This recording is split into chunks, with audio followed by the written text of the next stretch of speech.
చంద్రబాబు ప్రమాణ స్వీకారోత్సవంలో మంత్రి లోకేష్ జనసేన అధినేత పవన్ కళ్యాణ్ ఆశీర్వాదం తీసుకున్న వీడియో వైరల్ గా మారింది.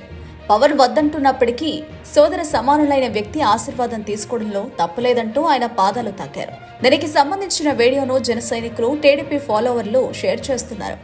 ఇది చూశాక లోకేష్ పై మరింత అభిమానం పెరిగిందని, ఎంత ఎదిగినా ఒదిగి ఉండడం ఆయన స్పెషాలిటీ అని కామెంట్స్ చేస్తున్నారు. ప్రమాణ స్వీకార కార్యక్రమంలో జనసేన అధినేత పవన్ కళ్యాణ్ స్పెషల్ అట్రాక్షన్ గా అనిపించారు. మంత్రిగా ప్రమాణ స్వీకారం చేసిన అనంతరం పవన్ కళ్యాణ్ తన అన్నయ్య మెగాస్టార్ చిరంజీవికి పాదాభివందనం చేయడం అందరినీ ఆకట్టుకుంది. అనంతరం ప్రధాని మోదీని అన్నయ్య వద్దకు తీసుకెళ్లారు. ఈ సందర్భంగా మోదీతో మెగా బ్రదర్స్ ముచ్చట నిన్నటి ప్రమాణ స్వీకార కార్యక్రమంలో హైలైట్ గా నిలిచింది. మెగా ఫ్యాన్స్ ఈ వీడియోను తెగ వైరల్ చేశారు. తాజాగా లోకేష్ పవన్ కళ్యాణ్ పాదాలకు నమస్కరించిన వీడియో ఈ రోజు బయటకు రావడంతో అది వైరల్ గా మారింది.